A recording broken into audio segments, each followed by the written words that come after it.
Topic रहेगा। चलिए start करते हैं फटाफट से आज का लेक्चर जो है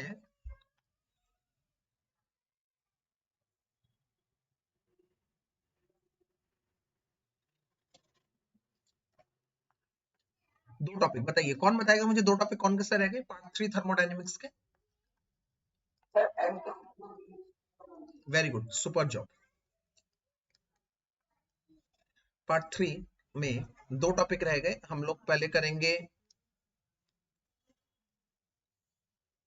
एंट्रोपी। तो आज का एकदम लेक्चर एकदम शुरू ही होता है एकदम मेन मुद्दे से, एंट्रोपी।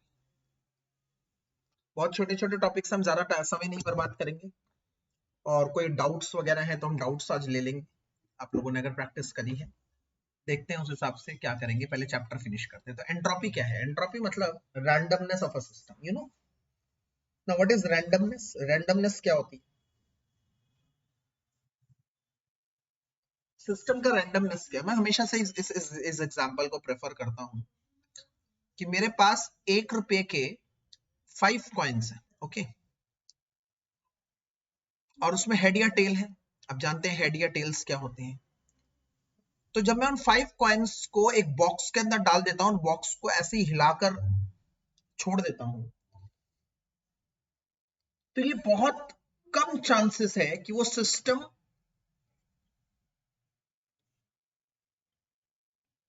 ऑर्डर्ड अरेंजमेंट में आए। मतलब सारे हेड्स आ जाए, 5 हेड्स आ जाए। ऐसा पॉसिबल है क्या?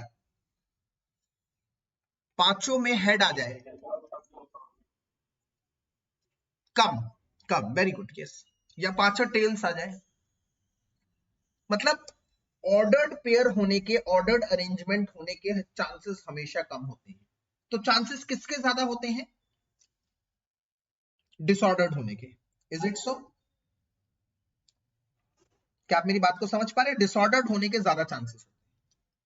यस, डिसऑर्डर्ड होने के ज्यादा चांसेस हमेशा।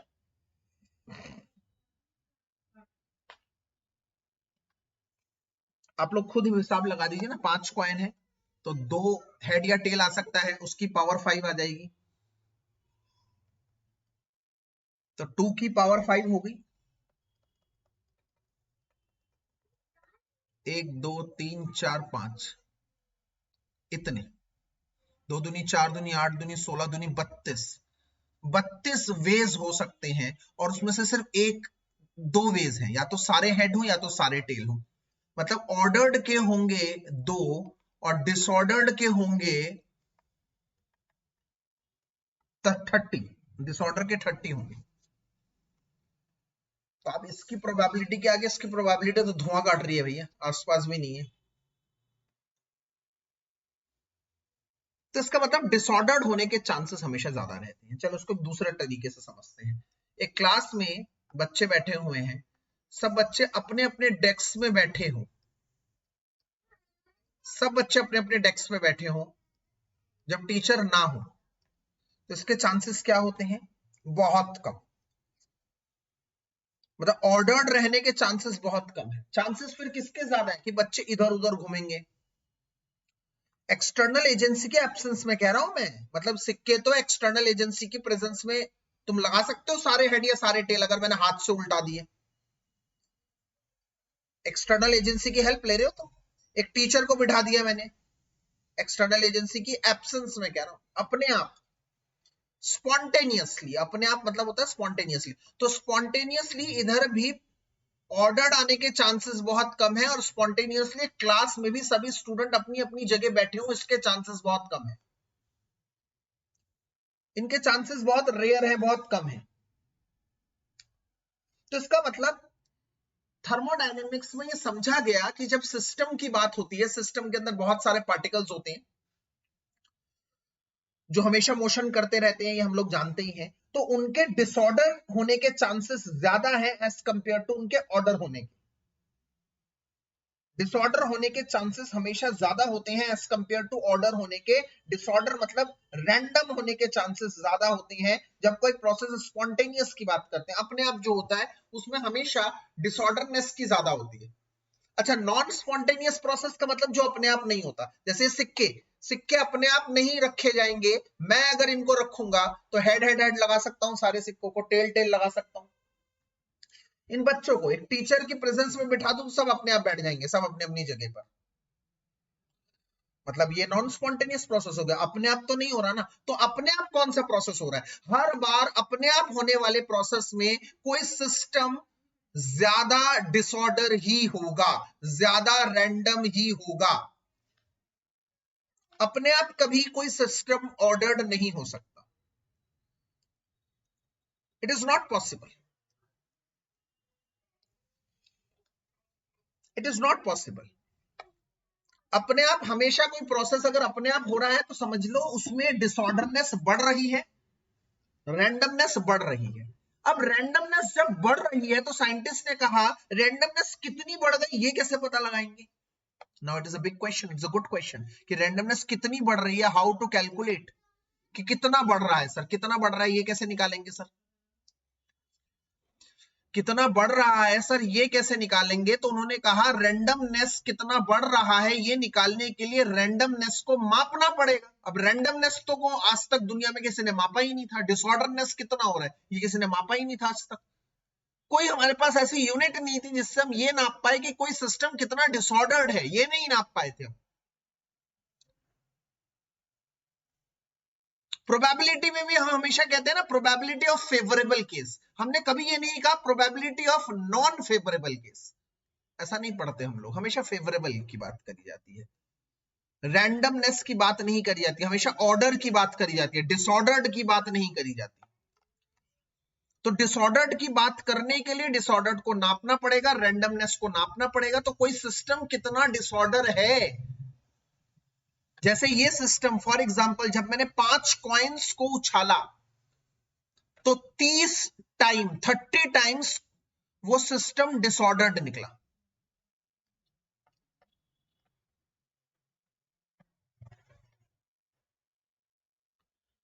30 टाइम्स वो सिस्टम डिसऑर्डर्ड निकला। 2 टाइम्स वो सिस्टम ऑर्डर्ड निकला।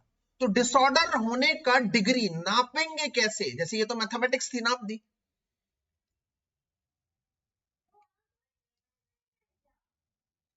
ये तो मैथमेटिक्स थी, नाप दी। कुछ सिस्टम के बारे में मैं कह दूं बेटा ये सिस्टम है, इसका डिसऑर्डरनेस नापो, तो आप कहेंगे उसमें पार्टिकल वो कर दे, तो ये तो पागल ही हो जाएंगे हम लोग। मतलब जैसे मैं कह दूं बेटा कॉइन है ना बेटा, 1 मोल कॉइन ले लो, तो कोई समझ रहा है मेरी बात को? 1 मोल कॉइन की बात का मतलब क्या हुआ? 2 की पावर 6.022 इंटू 10 की पावर 23, ये हो गया है ना? हुआ या नहीं हुआ? तो ये तो अनगन्य अनगिनत हो जाएंगे भाई, ये तो गिनती कभी खत्म नहीं होगी। तो मैथमेटिक्स से हम लोग नहीं निकाल पाएंगे डिसऑर्डरनेस, तो इसके लिए हमें एक नया थर्मोडायनेमिक पैरामीटर चाहिए था, और वो थर्मोडायनेमिक पैरामीटर हुआ हम लोगों का एंट्रोपी। मैं हमेशा देखता हूँ टीचर्स और ना क्या करते हैं, एंट्रोपी समझा देते हैं, it is the degree of state of randomness of a system. अरे भैया पहले ये तो बताइए इसकी जरूरत क्या है? ऑलरेडी थर्मोडायनेमिक में तुमने इतनी सारी चीजें पढ़ा दी, what is the use, what is the need of entropy. तो you must understand that what is entropy plus why entropy, why we need another thermodynamic property, what is the need of another thermodynamic property, उसकी जरूरत कहां थी, what is the need of entropy, what is the use of entropy. So by entropy we can calculate the degree of randomness, मतलब entropy के जरिए हम किसी system की रैंडमनेस को कैलकुलेट कर सकते हैं कि कोई सिस्टम कितना रैंडम है।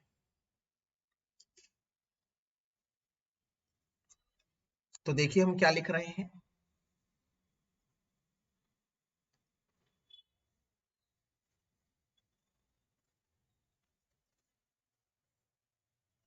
a change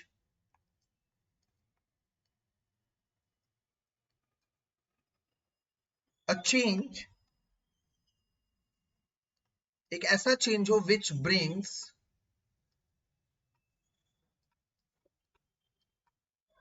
randomness or disorderness is more likely to occur, is more likely to occur मतलब रैंडमनेस ज्यादा ऑकर होती है, ज्यादा चांसेस होते हैं, जैसे देखिए डिसऑर्डर होने के चांसेस 30 है। अ चेंज, एक ऐसा परिवर्तन, हर बार हर परिवर्तन में, इन एनी चेंज लिखना चाहिए था, इन एनी चेंज रैंडमनेस और disorderness is more likely to occur.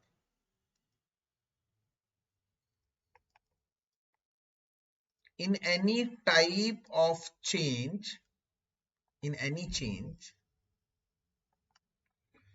in any change,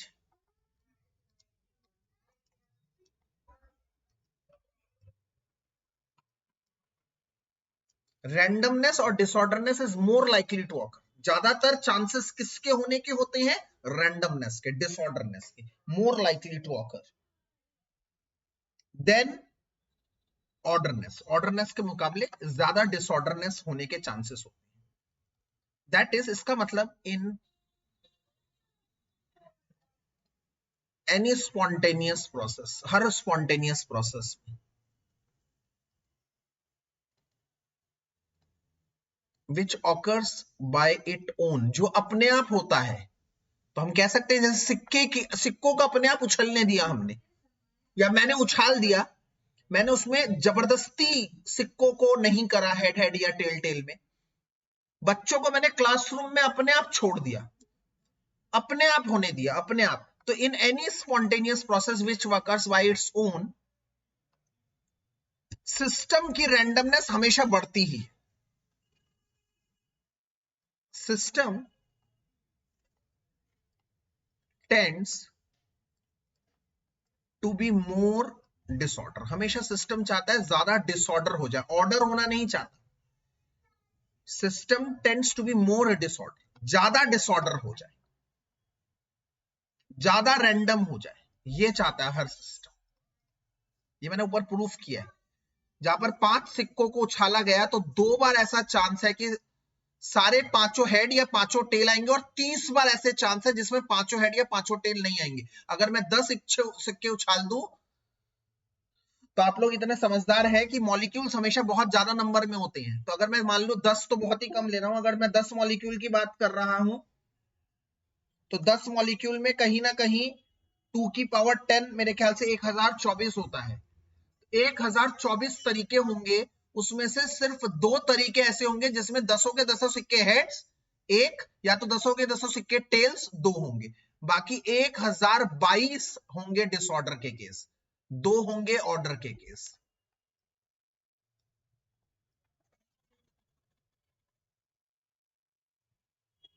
इस बात को समझ लीजिए, मतलब जितने आप ज्यादा मॉलिक्यूल्स, ज्यादा चीजों के बारे में बात करेंगे, डिसऑर्डरनेस उतनी ही ज्यादा फेवरेबल होगी। मतलब डिसऑर्डर होने के चांसेस ज्यादा होते रहेंगे, बहुत ज्यादा, ऑर्डर होने के चांसेस बहुत कम है। तो system tends to be more disorder, system tends to be more random, system उतना ज्यादा रैंडम होता रहेगा। सो यहां से शुरू हुआ एंट्रोपी का सिलसिला। Entropy is what? Entropy is a thermodynamic state quantity. Entropy is a thermodynamic, हम तो टीडी बोलते हैं थर्मोडायनेमिक को, is a thermodynamic state quantity. State मतलब जो सिर्फ स्टेट पे डिपेंड करती है, state quantity which is a measure of randomness, which is a measure of randomness or disorderness of the molecule of a system, of the molecule of any system. It is shown by S, entropy.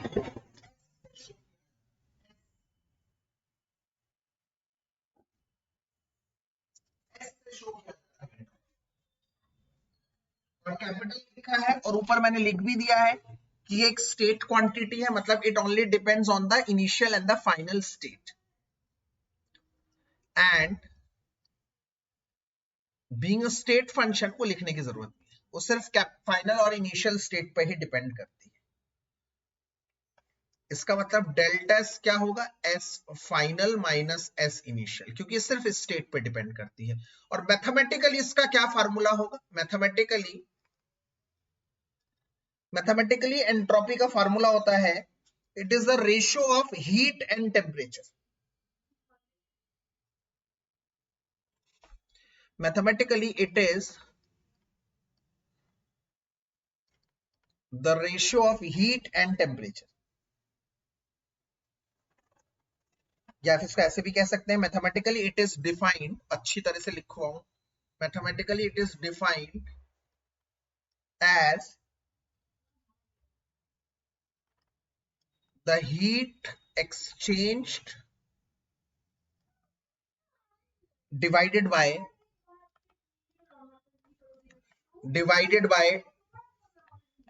temperature. S is equals to Q upon में change in temperature. ये आ गया इसका formula, mathematically sorry change in entropy है ना, तो change in entropy will be the ratio of Q and T। ये mathematical formula है, इसका डेरिवेशन आप लोगों के सिलेबस में नहीं है, ना कॉम्पिटेटिव में है, इसलिए हम लोग आपको सीधे इसको ग्रिप कर लेना है, फार्मूले को सीधे मेमोराइज कर लेना है कि delta is equal to Q upon में T।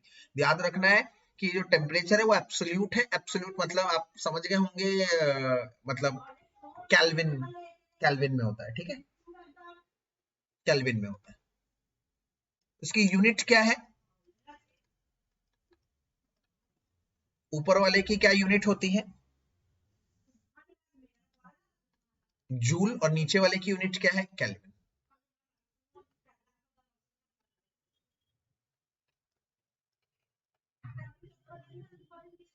जूल पर केल्विन।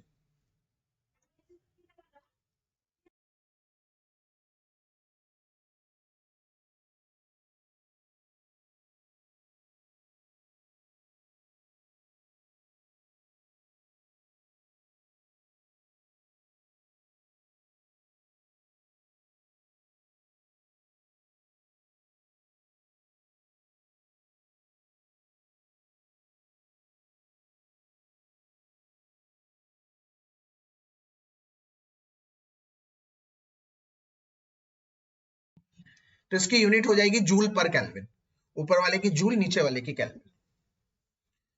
तो ये वाली बात रही सारी की सारी, मैथमेटिकली इसको हम कैसे उसको प्रोग्रेस करते हैं।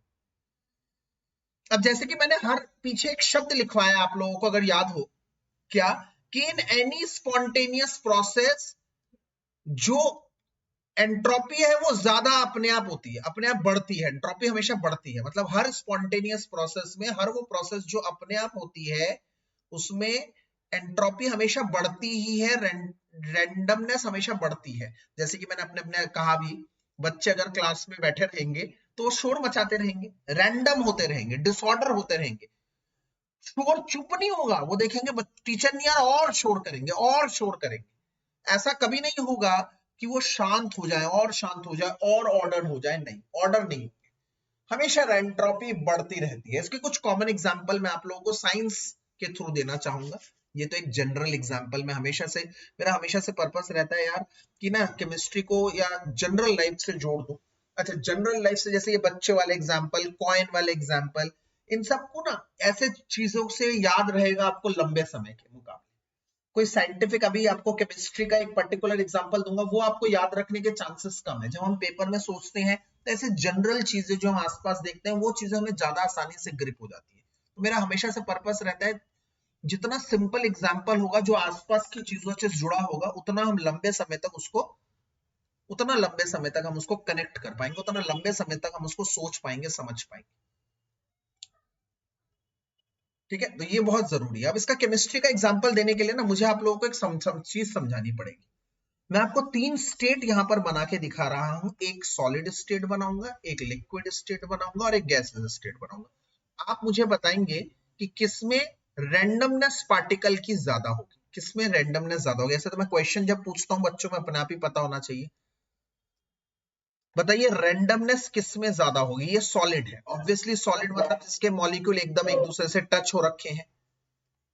अच्छा लिक्विड मतलब जिसमें मॉलिक्यूल थोड़ा थोड़ा दूर दूर है। अच्छा गैस मतलब जिसमें मॉलिक्यूल बहुत दूर है।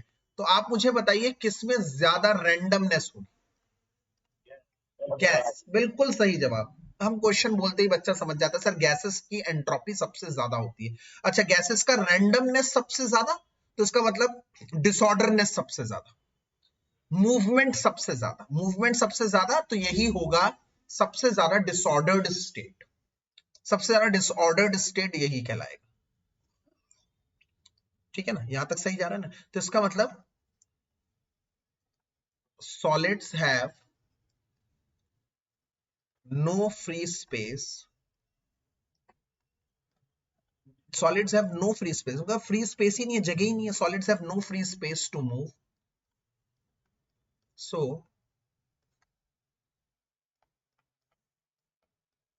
the randomness will be least, so the randomness will be least, randomness सबसे कम होगी यहाँ।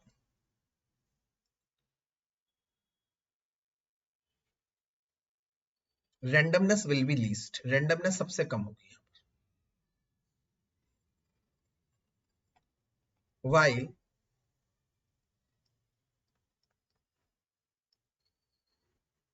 in gaseous state due to the ample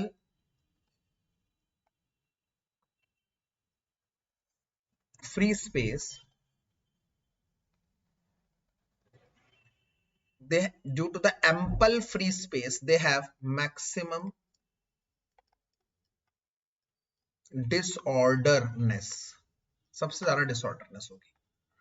तो अब आप मुझे एक बात बताएं, अगर मैंने एक बर्फ को टेबल के ऊपर रख दिया तो उसका पिघलना अपने आप हो रहा है? पहले बताइए यस और नो। मेल्टिंग ऑफ आइस अपने आप हो रहा है? यस, यस, अपने आप हो रहा है, मतलब वो स्पॉन्टेनियस प्रोसेस है। तो इसका मतलब वो कहां से कहां कन्वर्ट हो रहा है? सॉलिड से लिक्विड, वेरी गुड, सॉलिड से लिक्विड कन्वर्ट हो रहा है। इसका मतलब सॉलिड से लिक्विड कन्वर्ट हो रहा है तो उसकी एंट्रोपी बढ़ेगी या कम होगी? बढ़ेगी। तो अब आपको समझ में आया कि सॉलिड से लिक्विड बनना एंट्रोपी का बढ़ना है, इसीलिए वो अपने आप हो रहा है। क्योंकि डिसऑर्डर तो अपने आप हो सकता है, रैंडम, ज्यादा रैंडमनेस हो रही है सॉलिड का लिक्विड में बदलना, इसका मतलब सिस्टम की एंट्रोपी बढ़ रही है, सिस्टम ज्यादा रैंडम हो रहा है, सिस्टम ज्यादा डिसऑर्डर हो रहा है। तो हो सकता है अपने आप डिसऑर्डरनेस बढ़ सकती है। बट मैं अगर कहूं बेटा अपने आप डिसऑर्डरनेस कम हो जाए, मतलब लिक्विड सॉलिड बन जाए, कैसा होगा अपने आप? अपने आप लिक्विड बर्फ में नहीं जमेगी। But again you can do it, again you can do it with the help of what? External agency. Yes, external agency से कर सकते हैं। बिल्कुल सही जवाब, बिल्कुल सही जवाब बच्चों। तो ये भी एक तरह का सेकेंड लॉ ऑफ थर्मोडायनेमिक्स की एक स्टेटमेंट है।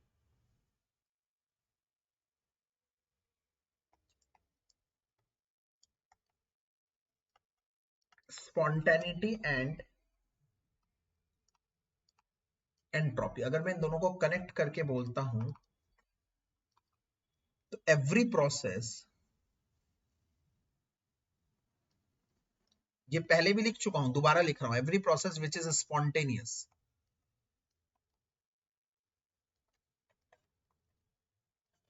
इट मस्ट, जो spontaneous, it must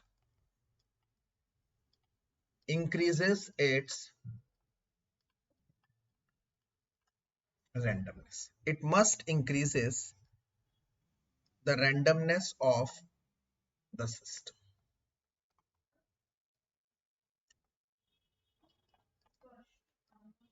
It means for spontaneous process S final is greater than S initial। बताइए सहमत है मेरी बात से? जो एंट्रोपी फाइनल होगी वो ज्यादा होगी एंट्रोपी इनिशियल से, मतलब एंट्रोपी बढ़ेगी ना यार, ज्यादा रैंडमनेस हो जाएगा। पहले अगर सिस्टम की एंट्रोपी एस आई थी और बाद में अगर सिस्टम की एंट्रोपी एस फाइनल है, तो अपने आप होने वाले सिस्टम में हमेशा एंट्रोपी क्या होगी? बढ़ेगी, एस फाइनल ज्यादा होगा। अगर एस फाइनल ज्यादा होगा तो डेल्टा एस क्या होगा, 0 से बड़ा होगा, यस और no?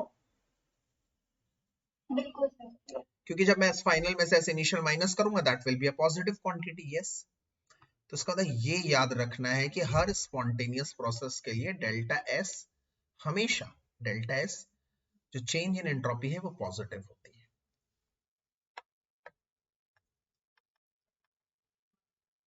It means every spontaneous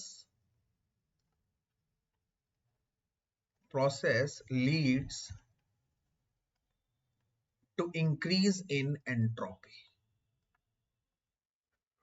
However,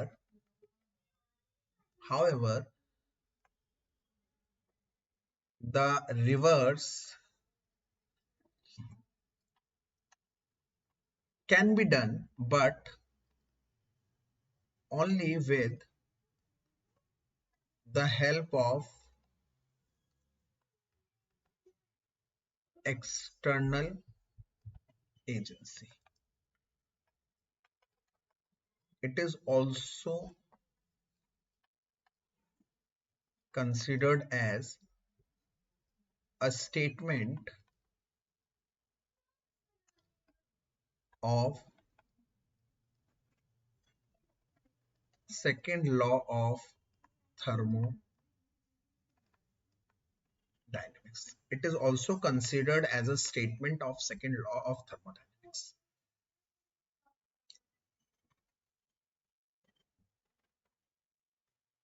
ये एक सेकेंड लॉ ऑफ थर्मोडायनेमिक्स भी समझा जाता है इसे। एग्जाम्पल देकर लिखवाऊंगा ना तो याद रहेगा। Example, melting of ice at room temperature is a spontaneous process. ये spontaneous होने वाला प्रोसेस है, अपने आप होने वाला प्रोसेस है, is a spontaneous. melting of ice at room temperature is a spontaneous process. ये अपने आप होने वाला प्रोसेस है, which increases the spontaneity, sorry, which increases the randomness, disorderness, which increases the randomness or entropy as liquid is more random state, liquid ज्यादा random state है than solid.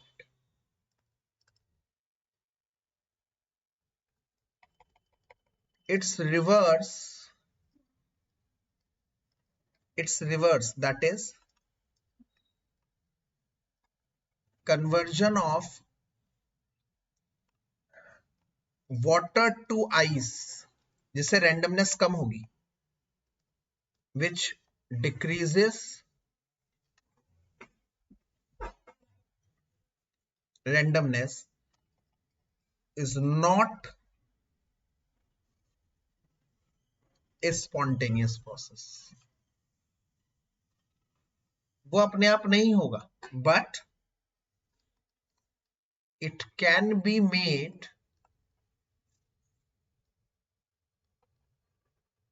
spontaneous with the help of an external agency. With the help of an external agency, external agency की help से हम इसको करवा सकते हैं।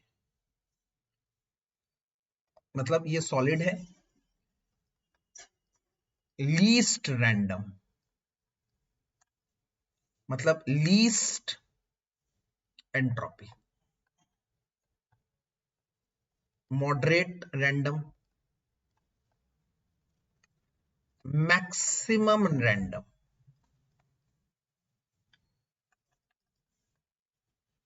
Order of randomness, या फिर ऑर्डर ऑफ एंट्रोपी। इसका मतलब सॉलिड की एंट्रोपी सबसे कम होती है।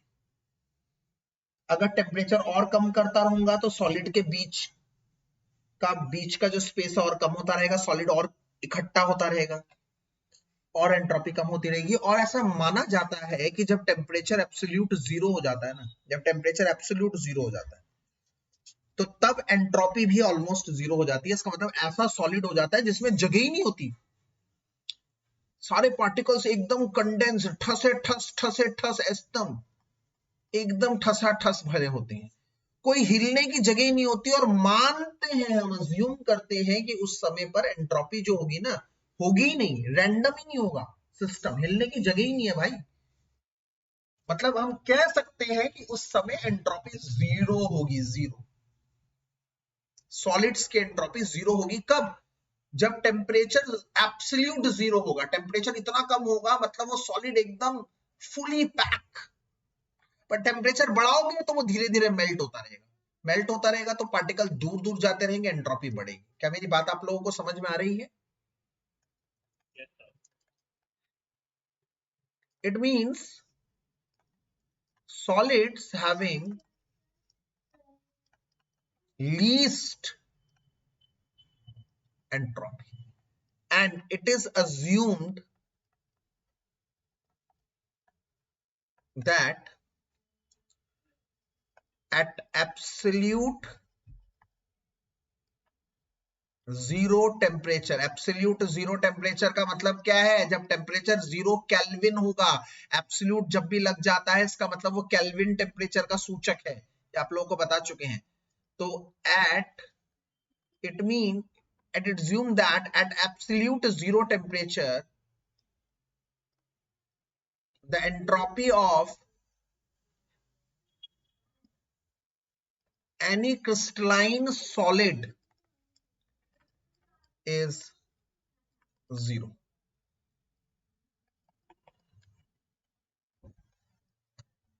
It is considered as third law of thermodynamics. ये आप लोगों के थर्ड लॉ ऑफ थर्मोडायनेमिक्स है नहीं ऐसे सिलेबस में, रिड्यूस हो गया, तब भी मैंने आप लोगों को बता दिया क्योंकि आसान है, कुछ है ही नहीं इसमें, तो इसमें कोई बड़ी बात नहीं है।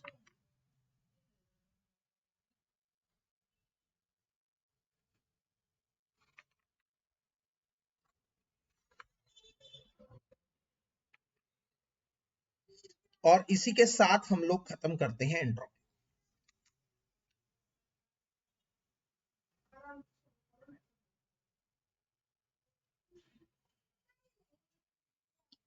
और अगला लास्ट पार्ट लाते हैं इस चैप्टर, जो है Gibbs free energy. Gibbs free energy, ये हमारा इसका लास्ट पार्ट है। तो सबसे पहले इसको जी से शो किया जाता है, कैपिटल जी से। तो सबसे पहले हम लोग क्या करने वाले हैं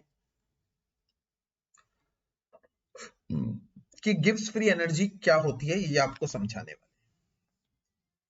आप लोगों को बता दूं, हमारे ना केमिस्ट्री में दो गिब्स हैं, एक है विलार्ड गिब्स और एक है हेल्महोल्ट्ज गिब्स। तो ध्यान रखना, ये दो गिब्स अलग अलग इंसान है। ये थर्मोडायनेमिक्स में हम पढ़ेंगे क्लास 11th में, ये इलेक्ट्रोकेमिस्ट्री में पढ़ेंगे क्लास 12th में।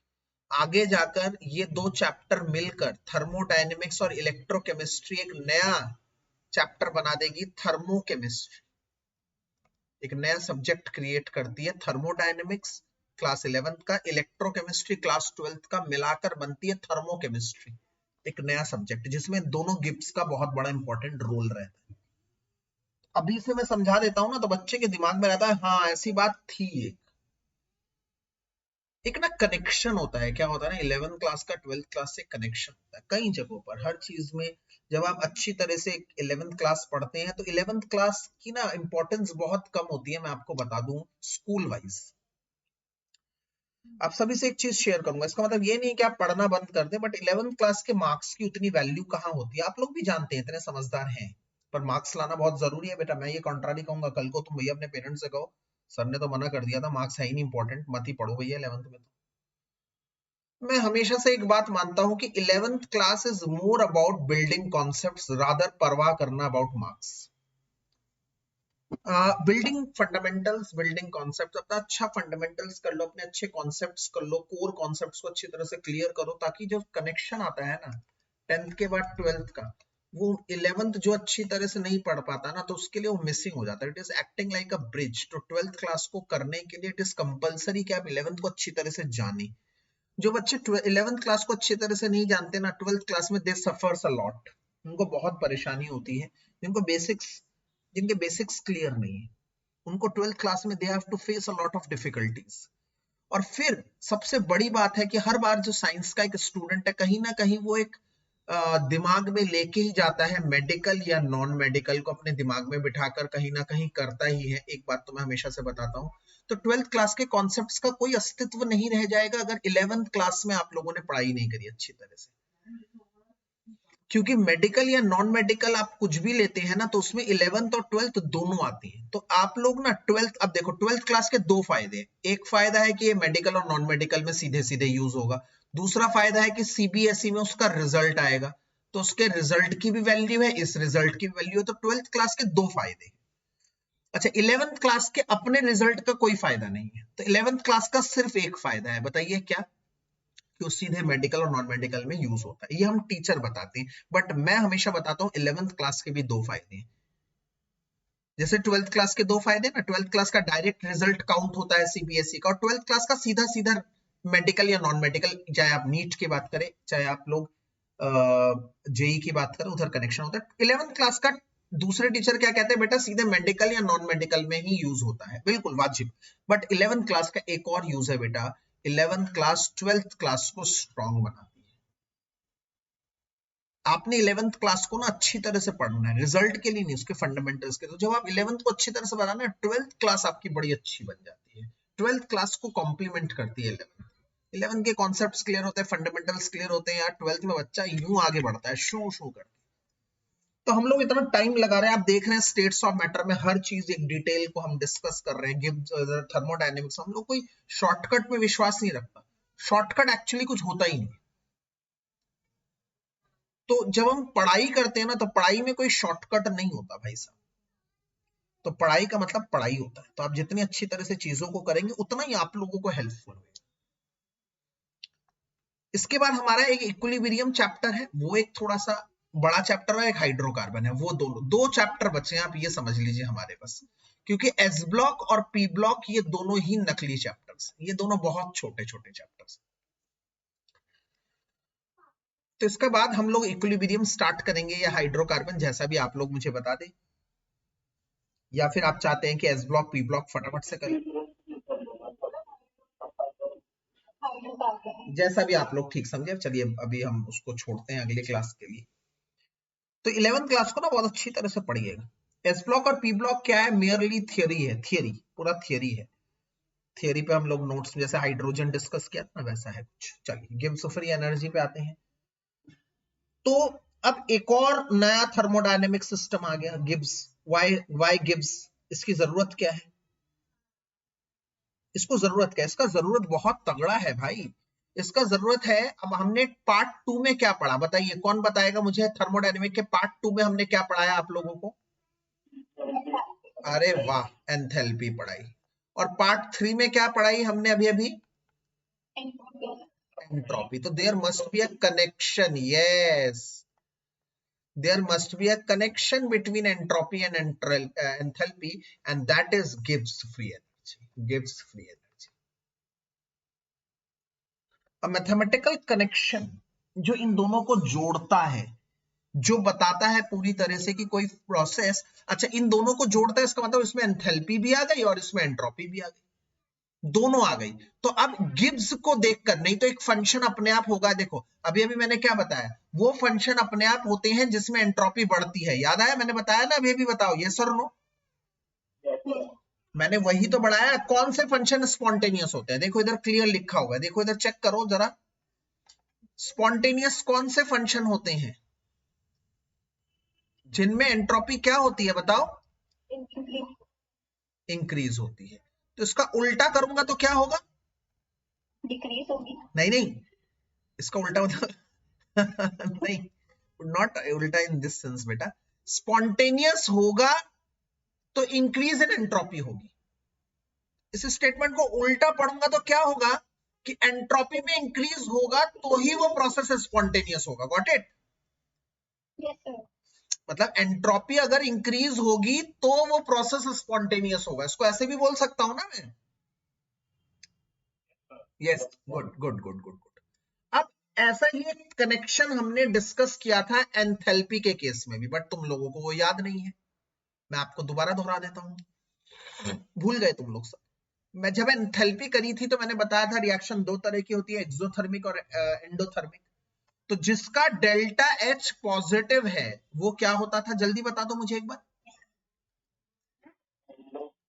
बिल्कुल सही बात, डेल्टा एच अगर पॉजिटिव है तो वो एंडोथर्मिक है। और अगर डेल्टा एच नेगेटिव है तो वो क्या है, बोलिए? एक्सो। अच्छा, कौन से प्रोसेस स्पॉन्टेनियस होते हैं, एंडो या एक्सो? एक्सो, हमेशा याद रखना। मैंने आपको एक एग्जांपल करा रखा है, जिंदगी भर नहीं भूलना। चाय बनना, चाय का बनना एंडोथर्मिक है क्योंकि हीट देनी पड़ती है चाय बनाने के लिए, तो अपने आप नहीं होती भैया, चाय अपने आप नहीं बनती। Non spontaneous. अच्छा, अब स्पॉन्टेनियस ये हमने एंट्रोपी में पढ़ा, एंथैल्पी में पढ़ा। Let me choose another colour pen. Yes, अब हमने क्या पढ़ा, अगर डेल्टा एस पॉजिटिव होगा, चेंज डेल्टा एस मतलब S final, S initial minus करके अगर पॉजिटिव क्वांटिटी आती है इसका मतलब एस फाइनल बड़ा है। एस फाइनल बड़ा है इसका मतलब एंट्रोपी बढ़ रही है, तो एंट्रोपी बढ़ रही है तो वो प्रोसेस स्पॉन्टेनियस होगा या नॉन स्पॉन्टेनियस होगा, बताइए? स्पॉन्टेनियस। बिल्कुल ठीक, बिल्कुल ठीक। और अगर डेल्टा एस नेगेटिव आ रहा है तो ये क्या होगा, बताइए? Non spontaneous. मतलब अगर डेल्टा एस कम हो रहा है तो वो नॉन स्पॉन्टेनियस का सूचक है। ये दोनों एंट्रोपी हमें बताती है। अब एक बात बताइए, तुम कहोगे सर मुझे ना इतनी चीजें नहीं पता, मुझे आप बताना जरा कोई प्रोसेस स्पॉन्टेनियस होगा या नहीं होगा। एक सिस्टम आपने दे दिया, मुझे कहा सर इसको ये बताना स्पॉन्टेनियस होगा या नॉन स्पॉन्टेनियस होगा। मैंने कहा रुक जा बेटा, बेटा स्पॉन्टेनियस तब होगा जब उसका डेल्टा एच होगा नेगेटिव। बोलो यस कि नो? और उसका डेल्टा एस क्या हो, पॉजिटिव हो। बिल्कुल ठीक। तो तुम कहोगे सर क्या झमेला है ये? मैंने कहा क्यों बेटा, क्या है झमेला, तो कुछ नहीं है। तो नहीं सर झमेला ही है, आप कुछ भी कहो। मैंने कहा क्या झमेला है बेटा, बता। तो तुम कहोगे सर एक रिएक्शन स्पॉन्टेनियस है या नहीं है इसके लिए मुझे बड़ी मेहनत करवा रहे हो आप। मुझे पहले निकलवाना पड़ेगा उसका डेल्टा एस, फिर निकलवाना पड़ेगा उसका डेल्टा एच। दो दो चीजें पता होनी चाहिए तब पता लगेगा स्पॉन्टेनियस होगा या नहीं होगा। बात सही कह रहा हूं या नहीं कह रहा, बताइए? तो सर ऐसा कुछ कर दो ना कि एक इन दोनों को जोड़ दो सर। मैंने कहा अच्छा, और इन दोनों को जोड़ के सर एक चीज बना दो। मैंने कहा ओके, बोलो आगे बोलो, सुन रहा हूं मैं। तुमने कहा सर इन दोनों को जोड़ के ना एक चीज बना दो और बस उसको देख के पता लग जाए कि प्रोसेस स्पॉन्टेनियस होगा या नॉन स्पॉन्टेनियस होगा, that will be much easy. मैंने कहा अच्छा, बात तो तुम टेक्निकली बात तो सही कर रहे हो भाई, कि मेहनत तो इसमें ज्यादा है, अलग अलग देखेंगे तो मेहनत तो इसमें ज्यादा आ रही है। बात तो सही है। इसका मतलब 10 क्या लिख रहा हूं देखो, 10 for a spontaneous process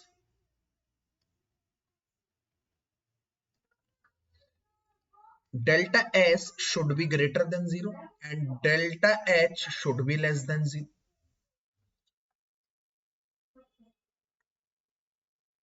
दो अलग अलग प्रोसेस चाहिए। To make it more simple, we took another thermodynamic quantity or property which connects these two, which connects these two quantities, delta H and delta S. And by having that property, by having the value of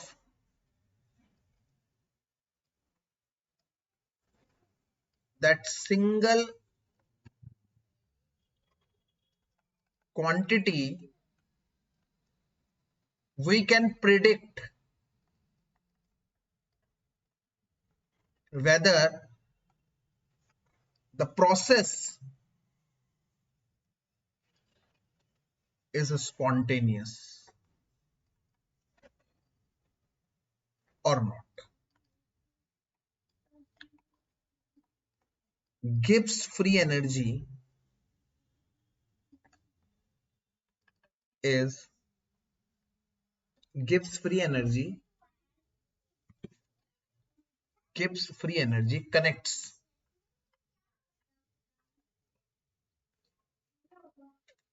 these two quantities mathematically. G is equals to H minus TS, ये equation होती है Gibbs free energy की। ये तुम लोगों को अभी derive बिल्कुल भी नहीं करनी, बिल्कुल नहीं करनी।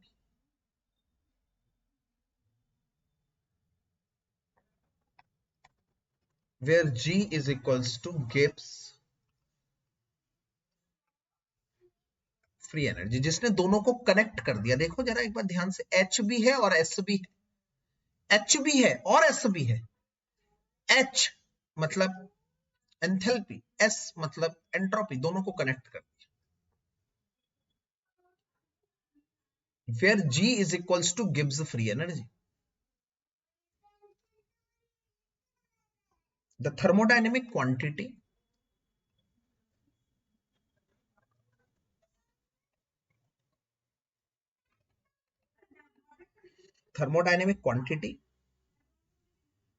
which is the useful work done by the system. जितना ये कम होता रहेगा उतना is equal to the useful work. जितना ये कम होता रहेगा, the decrease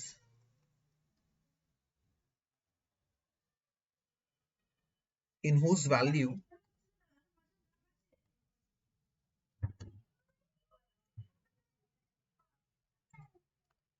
during a process is equal to the useful work done. It is equal to the useful work done by a system. कि सिस्टम कितना यूजफुल वर्क कर सकता है।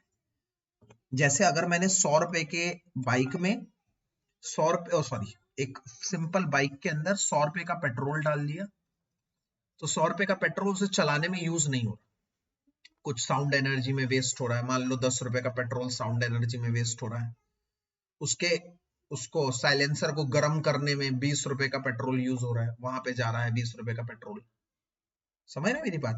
कुछ हीट डिसिसिपेट हो रही है, वेपर्स के रूप में निकल रही है, हीट के रूप में निकल रही है, मान लो वहां पर 10 रुपए का पेट्रोल जा रहा है, तो कुल मिलाकर 60 रुपए का पेट्रोल ही यूज हो रहा है। तो ये यूजफुल वर्क है उसका, ये है यूजफुल वर्क। तो ये होता है डेल्टा जी, कि कितना यूजफुल वर्क है किसी सिस्टम के अंदर, कितना यूजफुल वर्क है किसी सिस्टम के अंदर, कितना काम करने की काबिलियत है उसके अंदर। डेल्टा जी, जी का फार्मूला क्या है मैंने अभी बताया, H माइनस टी एस। तो अगर शुरुआत में मान लो G1 था, H1 T1 S1, बाद में वो बन गया G2 S2 T2 S2, ये बन गया बाद में, तो चेंज क्या होगा?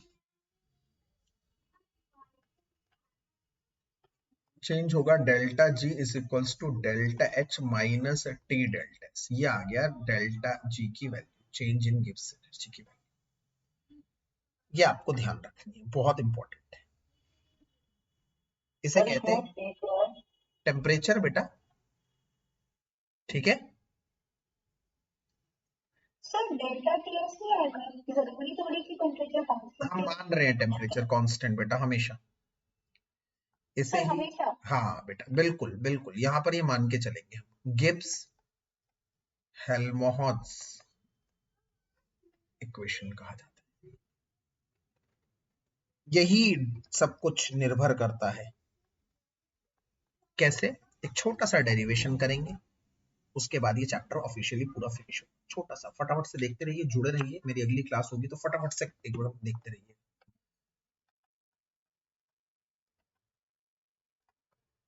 Spontaneity and delta G, Sunday को टेस्ट होगा, इस बात का ध्यान रखिएगा, विदाउट फेल, चैप्टर 5 चैप्टर 6। आप अगली क्लास में, सैटरडे वाली क्लास में जो डाउट्स है वो ले आइएगा, अगर डाउट्स हैं वो खत्म करके हम लोग नया चैप्टर भी शुरू करेंगे फाइनली। तो क्या हो रहा है यहाँ पर, क्या पढ़ा रहे हैं, ध्यान से देखो, क्या है इन दोनों का connection. What is the connection of spontaneity and delta G? हमें पता है, एज वी नो, क्या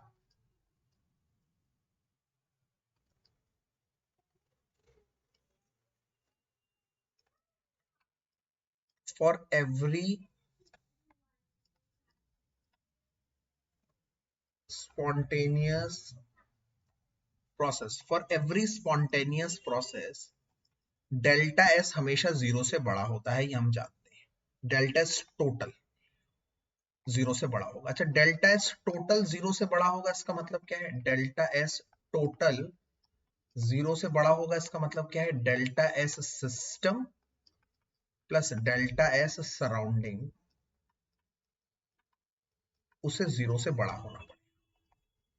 अब हम लोग क्या कर रहे हैं ना यहाँ पर, अभी डेल्टा एस का फार्मूला लिख रहे हैं। डेल्टा एस का क्या फार्मूला था, पीछे चेक करिए जरा, कहाँ है डेल्टा एस, ये रहा। डेल्टा एस का फार्मूला है क्यू अपॉन में टी, तो ये फार्मूला हम लिख रहे हैं। डेल्टा एस का फार्मूला हम लिख रहे हैं,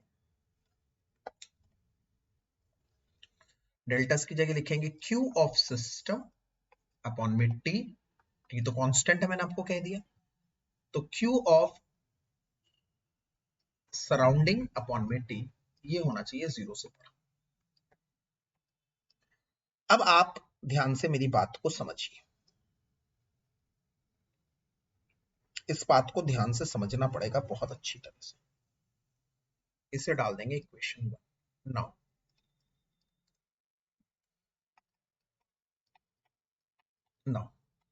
Q of surrounding, Q surrounding के क्यू का मतलब क्या है, कौन मुझे बताएगा? सराउंडिंग में कितनी हीट है बेटा, ये सिस्टम है, ये सराउंडिंग है, ठीक है। सराउंडिंग में कितनी हीट है, वो सिस्टम से माइनस हुई तभी तो सराउंडिंग हो गई, यही तो हमने पढ़ा था। कभी हीट क्रिएट नहीं हो सकती, हीट डिस्ट्रॉय नहीं हो सकती। मतलब हम सराउंडिंग की हीट को लिख सकते हैं जो सिस्टम से माइनस हुई है, सिस्टम से निकली है तभी सराउंडिंग को गई है, भैया बोलो। तो माइनस सिस्टम लिख सकता हूं, Q of surrounding is minus Q of system, लिख सकता हूं, यस लिख सकता हूं। ऑल्सो एट कांस्टेंट प्रेशर, कौन मुझे बताएगा? क्यूपी की जगह क्या होता है? कांस्टेंट प्रेशर पे जो हीट दी जाती है वो किसके बराबर होती है? डेल्टा एच के। याद आ रहा है कुछ? ये हमने पहले करा रखा है, छोटा डेरिवेशन आप पीछे चेक कर सकते हैं, पीछे लेक्चर में चेक कर सकते हैं, ये वीडियो भी आप लोगों को। डेल्टा, यस, ये अभी आज मेरा हमारा एक रिवीजन टेस्ट था, मेरा एक स्कूल में मैंने यही क्वेश्चन, पहला क्वेश्चन मेरा यही था, 2 सेट्स थे। कि कांस्टेंट वॉल्यूम में हीट सप्लाई करते हैं तो उसे क्या मैथमेटिकली बोलते हैं, और कांस्टेंट प्रेशर पे करते हैं तो उसे क्या बोलते हैं, डेल्टा एच डेल्टा। मुझे ये बड़ा कॉन्सेप्ट बड़ा पसंद है, ये चीज ना बच्चों को बहुत जरूरी आनी चाहिए, इसके बहुत उपयोग है, आप जाके कॉलेज में 12th में पढ़ेंगे ना, फिजिक्स में भी। चलो इधर आ जाओ। तो इसका मतलब मैं Q सराउंडिंग की जगह लिख सकता हूं माइनस डेल्टा एच सिस्टम। बताइए, क्योंकि मैंने Q सिस्टम की जगह लिख दिया है delta H at constant pressure, लिख सकता हूं ना?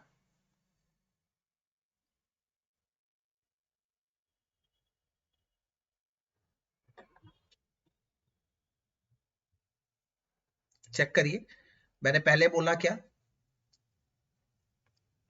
मैंने पहले बोला कि Q सराउंडिंग में जितनी हीट होगी वो सिस्टम से माइनस आई होगी, ठीक है। उसके बाद मैंने क्या बताया, Q को मैं लिख सकता हूं डेल्टा एच भी, तो इसका मतलब Q सिस्टम को लिख सकता हूं माइनस डेल्टा एच सिस्टम। तो यहां पर ऐसे करके लिखता हूं ना तो ज्यादा अच्छा रहेगा। देयरफॉर ऊपर लिखा है मैंने Q surrounding is equals to minus Q system, और इसको लिख सकता हूं माइनस डेल्टा एच सिस्टम, ऐसे करके लिख सकता हूं। तो पुट इन वन में पुट कर दो जरा, वन में पुट कर दो। वन है Q सिस्टम अपॉन में T, Q सिस्टम अपॉन में T,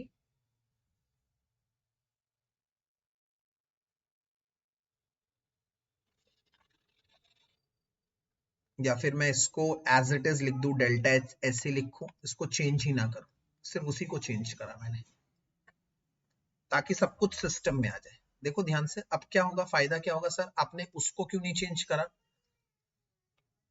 अब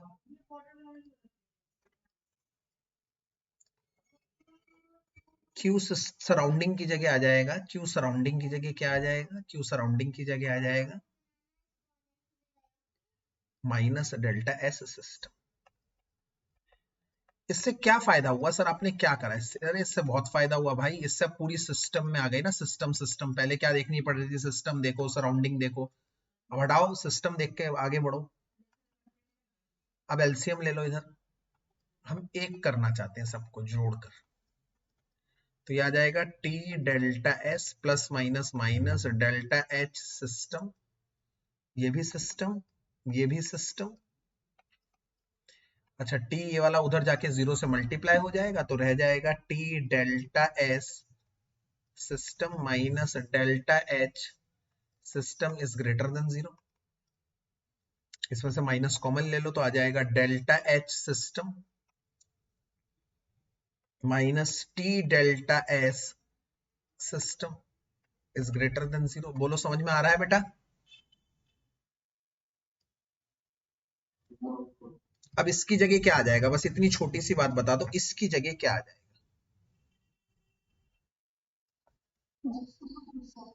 यस, इसकी जगह आ जाएगा Gibbs free energy of system. और जब माइनस उधर जाता है, आप जानते हैं ना क्या होता है,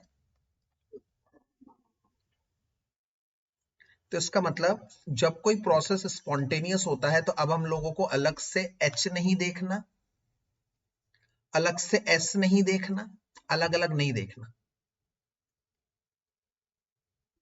सिर्फ देखना है गिब्स फॉर स्पॉन्टेनियस। तो इसका मतलब हम ये कह सकते हैं, एक बड़ी स्टेटमेंट में ये कह सकते हैं,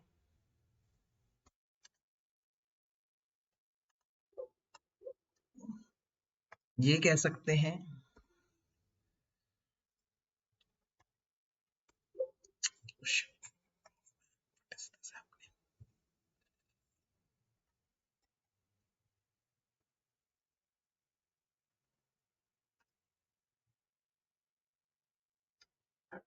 मैं ये कह सकता हूं कि therefore for spontaneous process delta G की वैल्यू 0 से छोटी होगी, मतलब डेल्टा जी जो होगा वो नेगेटिव होगा। तो इसका मतलब नॉन स्पॉन्टेनियस प्रोसेस के लिए क्या होगा, उल्टा होगा, डेल्टा जी 0 से बड़ा होगा। डेल्टा जी की वैल्यू पॉजिटिव होगी, और अगर डेल्टा जी की वैल्यू 0 है तो वो ना स्पॉन्टेनियस होगा ना नॉन स्पॉन्टेनियस होगा, वो इक्विलिब्रियम में रहेगा। मतलब एक ऐसा स्टेट जिसमें वो ना आगे बढ़ेगा ना पीछे बढ़ेगा, या आगे बढ़ेगा और पीछे बढ़ेगा दोनों बराबर रहेगा।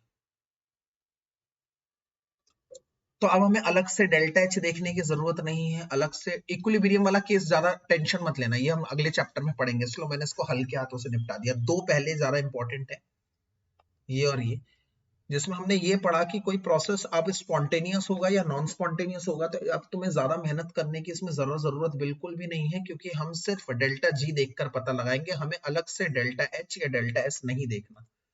आई रिपीट, अब हमें अलग से डेल्टा एच या डेल्टा एस नहीं देखना, हम सिर्फ एक चीज को देखकर बता देंगे कि वो रिएक्शन स्पॉन्टेनियस होगा या नहीं होगा, और वो है हम लोगों का क्या बेटा, वो है हम लोगों का डेल्टा जी। सिर्फ डेल्टा जी देखकर आप बता सकते हैं रिएक्शन स्पॉन्टेनियस होगा या नहीं।